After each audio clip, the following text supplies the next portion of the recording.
오늘 우리에게 주시는 하나님의 말씀은 신약성경 사도행전 4장 5절에서 12절까지의 말씀입니다. 이제 제가 하나님의 말씀을 봉독하겠습니다. 이튿날 관리들과 장로들과 서기관들이 예루살렘에 모였는데 대제사장 안나스와 가야바와 요한과 알렉산더와 및 대제사장의 문중이 다 참여하여 사도들을 가운데 세우고 묻되 너희가 무슨 권세와 누구의 이름으로 이 일을 행하였느냐. 이에 베드로가 성령이 충만하여 이르되 백성의 관리들과 장로들아, 만일 병자에게 행한 착한 일에 대하여 이 사람이 어떻게 구원을 받았느냐고 오늘 우리에게 질문한다면 너희와 모든 이스라엘 백성들은 알라. 너희가 십자가에 못 박고 하나님이 죽은 자 가운데서 살리신 나사렛 예수 그리스도의 이름으로 이 사람이 건강하게 되어 너희 앞에 섰느니라. 이 예수는 너희 건축자들이 버린 돌로서 집 모퉁이의 머릿돌이 되었느니라. 다른 이로서는 구원을 받을 수 없나니 천하 사람 중에 구원을 받을 만한 다른 이름을 우리에게 주신 일이 없음이라 하였더라. 아멘.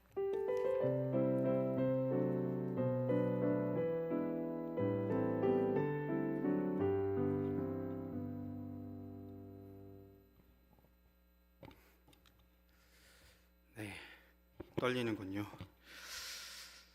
오늘 본문 말씀은 산헤드린 공의회에서 사도들과 베드로를 신문하는 장면이 담겨져 있습니다. 산헤드린 공의회란 유대 사회에서 중요한 역할을 했던 곳 중에 하나인데요. 산헤드린 공의회는 유대인의 법률과 종교, 정치적인 문제를 다루는 곳이었습니다. 그래서 당시에 사회법뿐만 아니라 종교적인 결정권을 행사하는 그런 곳이 바로 산헤드린 공의회였습니다. 이 산헤드린 공의회는 우리가 잘 아는 것처럼 예수님을 재판했던 곳이고, 이 재판한 후에 로마의 총독에게 재판권을 넘겼던 바로 그곳이 산헤드린 공의회입니다. 신문 받기 전에 베드로는 솔로몬 행각에서 예수님을 전합니다.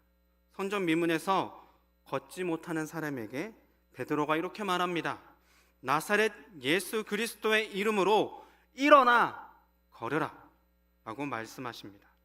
그래서 일어나지 못했던 사람이 일어나게 됩니다. 그리고 베드로는 여기서 설교를 합니다. 너희가 예수를 죽였다. 빌라도가 예수를 놓아주기를 원했으나 결국 너희는 바라바를 놓아주고 예수를 죽였다. 그러나 예수님께서는 죽은 자 가운데서 다시 살아나셨다라고 말합니다. 베드로가 설교하며 가르치는 것을 본 제사장, 선정 맡은 자, 사두개인들은 예수님의 그 죽음 부활의 이 소식을 전하는 것을 굉장히 싫어했습니다. 당대 이 제사장이라고 하는 사람들은 성전을 관련된 일을 맡은 사람이고, 유대인 명절 때 예배 예식과 성전세와 같은 문제를 책임지는 사람이었고, 이 성전 맡은 자는 성전에 관련된 제반 사항을 책임지는 사람이었고, 또한 경비대 수비대장인 대제사장의 버금가는 권력자였습니다. 요세푸스에 따르면 성전 안팎의 질서를 유지하는 그런 사람이었습니다. 그런 사람들이었고, 그 다음에 사두개인들은 예루살렘의 관료로 계층을 구성하여서 제사장 가문 속에 속한 사람들이었습니다. 이들 중에 많은 사람들이 산헤드린 공의회에 소속된 사람들이었습니다. 이런 사람들이 볼 때 이 소식은 그 상황을 굉장히 흔들어 놓는 그런 일이었을 것입니다. 제사장, 성전 맡은 자, 사두개인은 십자가에 죽으시고 부활하신 예수님에 관한 메시지를 전하는 베드로와 요한의 말을 듣는 무리 자체가 성전 질서를 굉장히 어지럽힌다라고 여겼을 것입니다. 예수님을 따르는 사람들이 허락받지 않고 솔로몬 행각에서 전하는 그 가르치는 일과 베드로가 얘기하는 부활하신 예수님이 살아났다고 하는 그 소식은 사두개인들이 너무나 싫어하는 소식이었을 것입니다. 베드로와 요한은 벌을 받기 위해 이튿날 대사장 안나스와 가야바와 요한과 알렉산더 및 대사장 문중이 사도들 앞에 서게 됩니다. 대제사장은 하나님께 제사드리며 율법의 보호를 하며 분쟁을 중재하며 죄를 범한 사람들을 처벌하는 사람입니다. 특히나 누구든지 대제사장에게 불순종한 것은 하나님 앞에 불경한 죄를 짓는 것이다 라고 여겼습니다. 대제사장 앞에 있다는 것은 단순히 조금의 잘못을 해서 우리식으로 얘기하면 경찰서에 있는 정도를 넘어선 것입니다. 이 정도의 권력이 있다면 여러분들이 상상해 본다면 여러분들은 어떻게 반응하겠습니까? 이렇게 큰 사람들이 그들 앞에 서 있습니다. 이 정도 했으면 알아서 자세를 낮추고 권력과 힘 앞에 굴복할 것입니다. 우리가 그런 상황에 놓여 있다고 한번 상상해 본다면 어땠을까요? 이렇게 유대 지도자들은 사도를 압박하며 법정에 서 있습니다. 사도들이 예수를 전함으로 자신들의 지위와 성전 질서가 혼란해지게 되는 것을 지니 사도들을 잡아놓고 복음을 전하지 못하게 합니다. 유대 지도자가 묻습니다. 너희가 무슨 권세와 누구의 이름으로 이 일을 행하느냐라고 말합니다. 이 말을 이렇게 해석해 볼 수 있겠습니다. 우리가 너희에게 이런 권세도 권한도 주지 않았다. 너희는 어찌하여서 사람들을 선동하여서 여기 성전에서 예수를 전하고 있느냐라고 볼 수 있습니다. 우리는 너희에게 이러한 권세를 주지 않았는데 너희는 어떻게 여기에서 예수님을 가르치고 있는가 묻는 것입니다. 베드로와 요한이 당하고 있는 신문의 질문은 구약의 모세가 하나님께 하는 질문과 좀 비슷해 보입니다. 하나님께서 모세를 부르십니다. 그리고 모세에게 이렇게 말씀하십니다.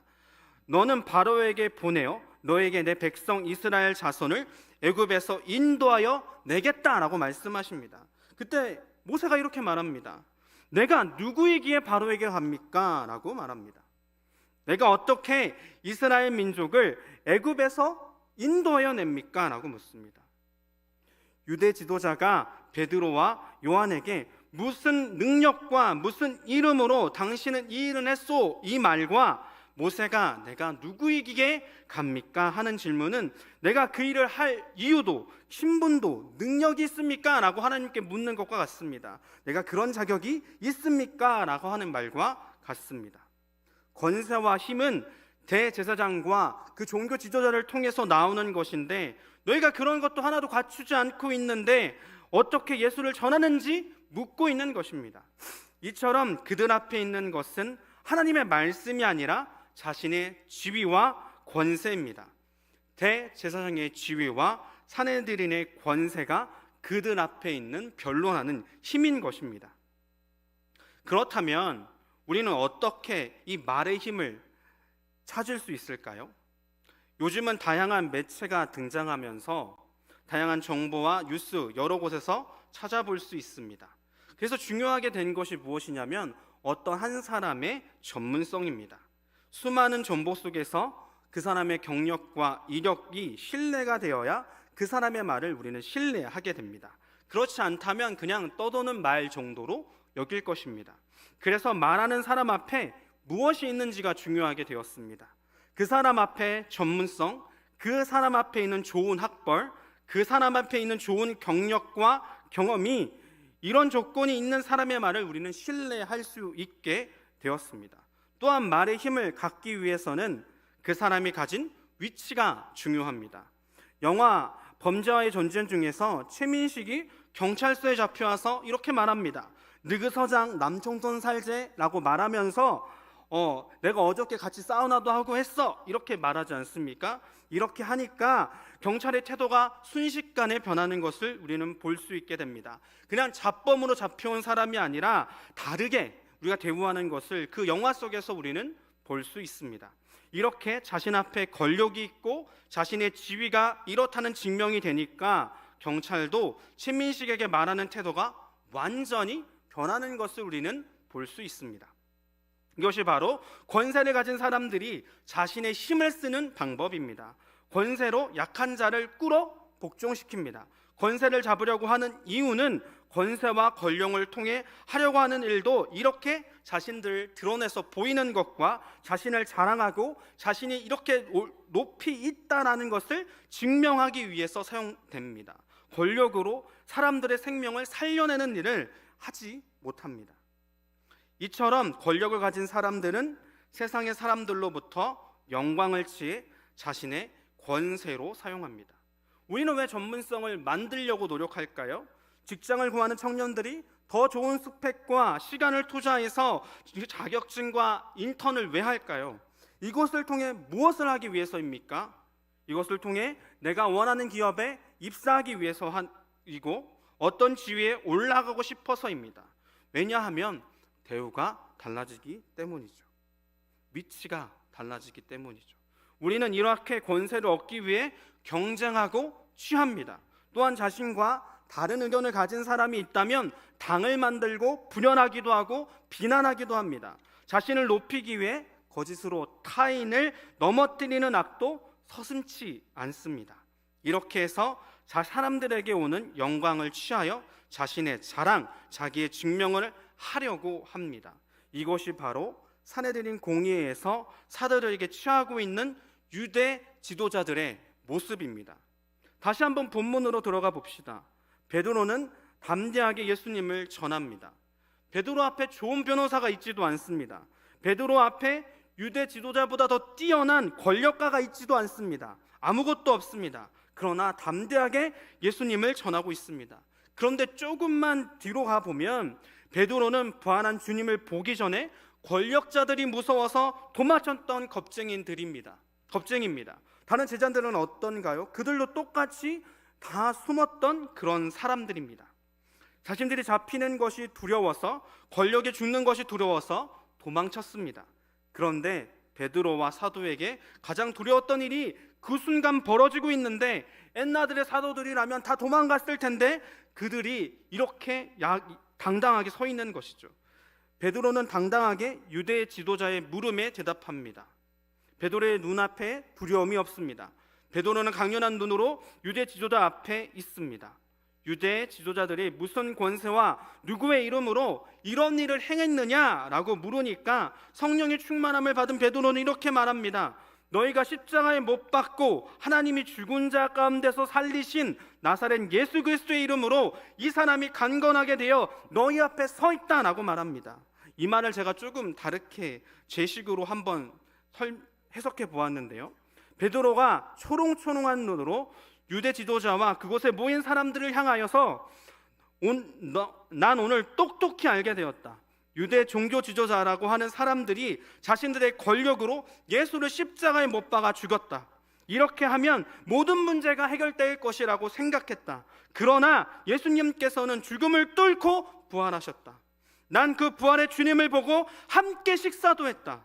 그리고 난 성전에 걷지 못하는 자에게 예수님의 이름과 권세를 사용할 때 걷지 못했던 자가 걷게 되는 것을 보게 되었다. 이것이 내가 내 과인의 경건이나 능력으로 한 것이 아니라 난 부활의 예수님의 이름을 내 앞에 두고 예수님의 이름과 권세를 사용해서 했을 뿐이다 라고 저는 한번 해석해 보았습니다.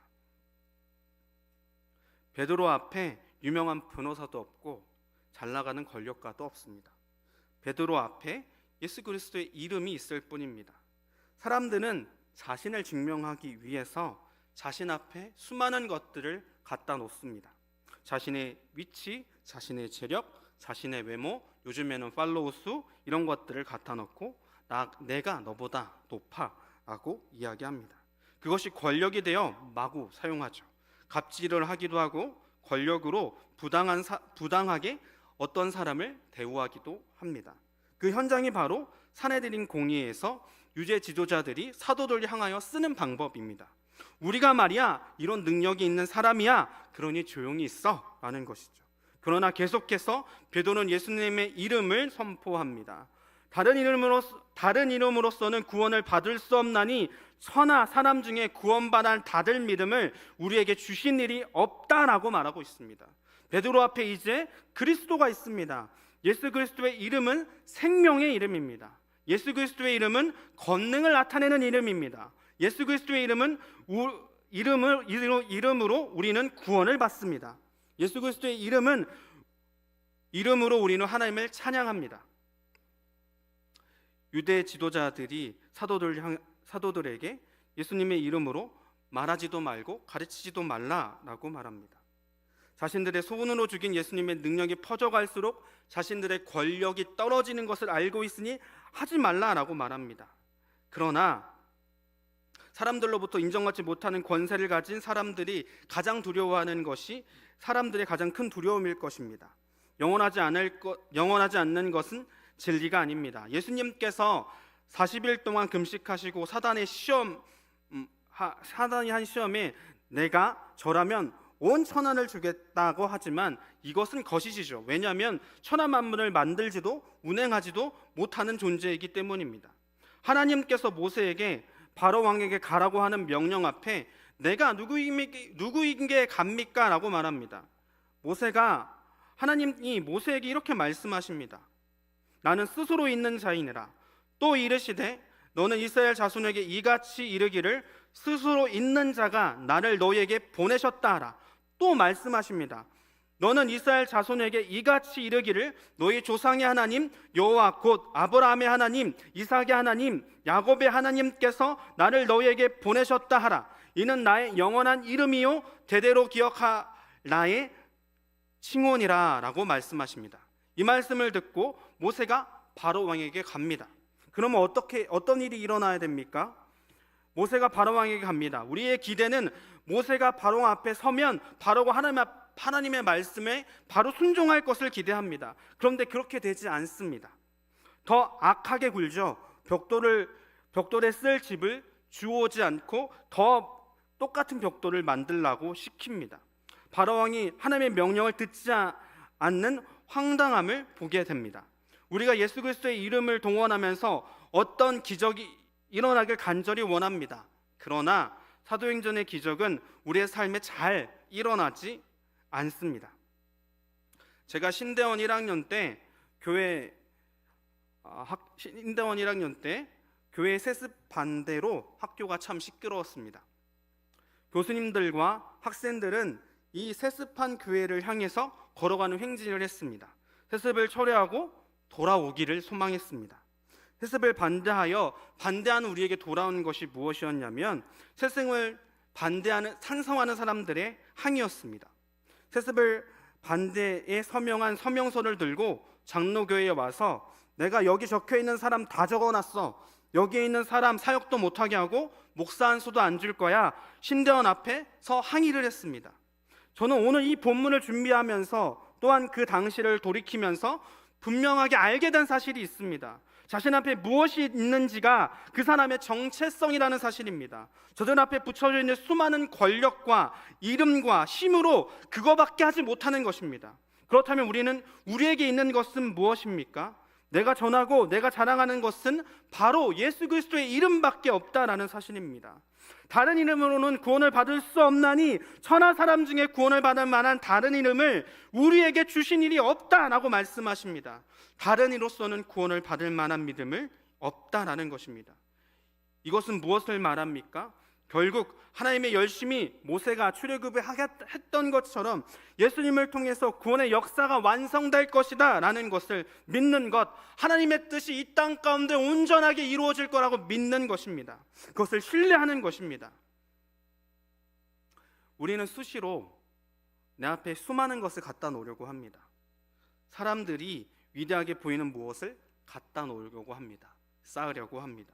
이런 조건들 속에서 자신의 정체성을 찾으려고 합니다. 또한 세상은 도무지 변하지 않는 공중권세자의 힘에서 운행되는 것 같습니다. 예수님의 죽음은 실패처럼 보입니다. 그러나 예수님께서는 죽음을 뚫고 부활하셨습니다. 그리고 우리에게 예수 그리스도의 이름과 권세를 주셨습니다.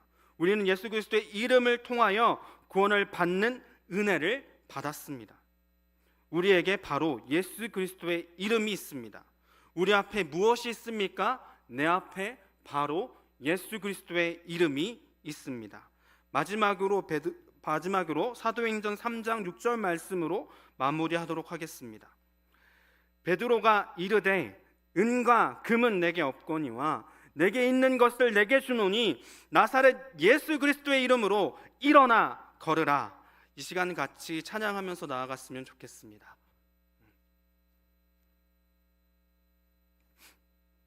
우선 찬양을 하고 함께 기도했으면 좋겠습니다.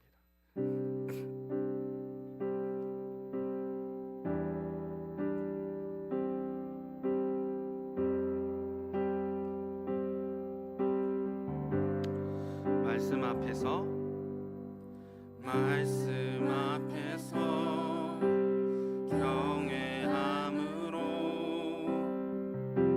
주께 홀로 섭니다. 생명의 말씀 읽고 순종해 주를 예배합니다. 기록된 말씀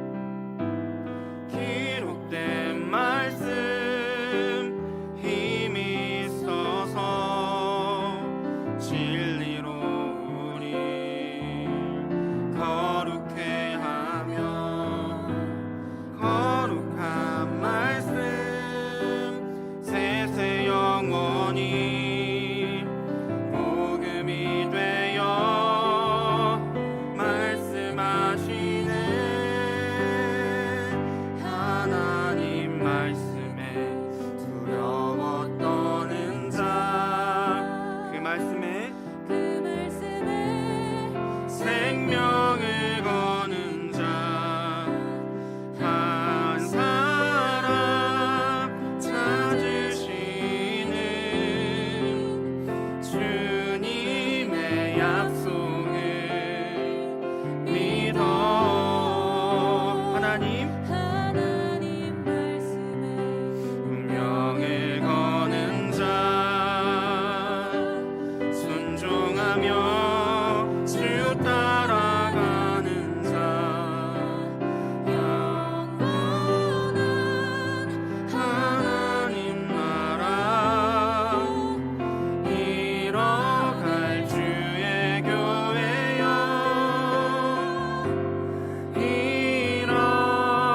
일어나라.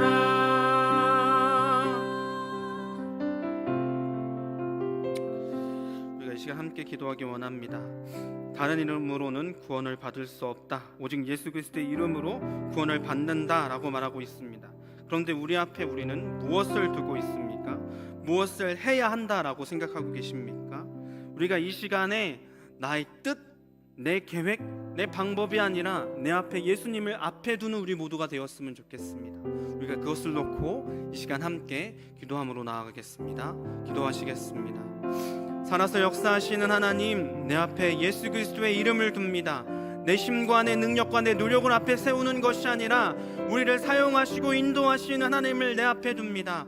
하나님 아버지, 일하여 주옵소서. 하나님, 내 힘과 내 능력으로 할 수 없습니다. 주님께서 함께하여 주옵소서. 하나님, 그래서 주님께서 주시는 그 힘으로 나아갈 수 있게 주님께서 함께하여 주옵소서. 세상을 살아나갈 때 우리 앞에 수많은 구호곡절이 있습니다. 하나님, 그 모든 것을 주님께서 일하여 주옵소서. 그리고 우리가 믿음으로 예수 그리스도의 이름을 앞에 두고 나아갈 수 있는 우리 모두가 될 수 있게 주님께서 함께하여 주옵소서. 우리가 예수 그리스도의 이름을 내 앞에 둡니다. 그러므로 나아갑니다. 주님께서 일하시고 함께하여 주옵소서. 하나님께서 주시는 그 마음을 갖고 하나님께서 주신 그 일터에 나아가서 나아갈 수 있는 우리 모두가 될 수 있게 주님께서 힘 주시옵소서. 내 앞에 놓아놨던 그 수많은 것들을 내어놓고 내 앞에 예수 그리스도의 이름을 먼저 놓고 나아갑니다. 주님께서 일하여 주옵소서. 우리에게 말씀하시고 역사하여 주옵소서. 주님,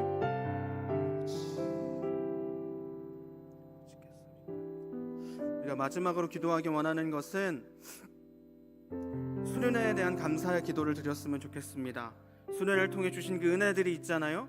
그 은혜를 하나님 앞에 감사 기도로 나아갔으면 좋겠습니다. 기도하시겠습니다. 하나님, 감사합니다. 수련회를 통해서 내가 어떻게 서야 되는지, 어떻게 하나 되는지를 알게 하시니 감사합니다. 하나님께서 주신 그 하나됨은 우리가 모나서 함께할 수 없는 것이 아니라 모나기 때문에 더 품어내고 함께하는 것임을 알게 하셨습니다. 하나 되는 것이라는 것은 어떤 사람을 배제하는 것이 아니라 충분히 포용하고 이해내는 것임을 보게 하셨습니다. 하나님께서 하나 되게 하시는 것은 우리가 할 수 있는 일이 아니라 예수 그리스도의 이름이 서 있을 때 하나 되는 것이라는 것을 알게 하셨습니다.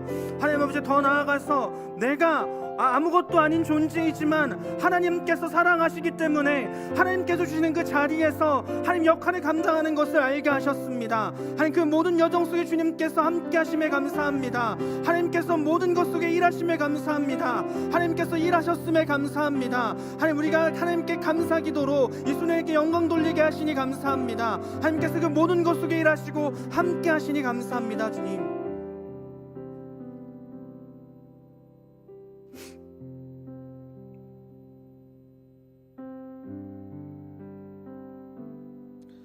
하나님,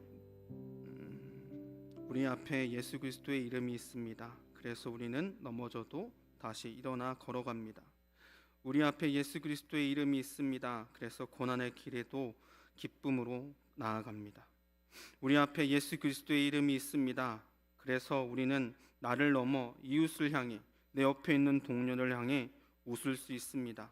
내 것을 줄 수 있습니다.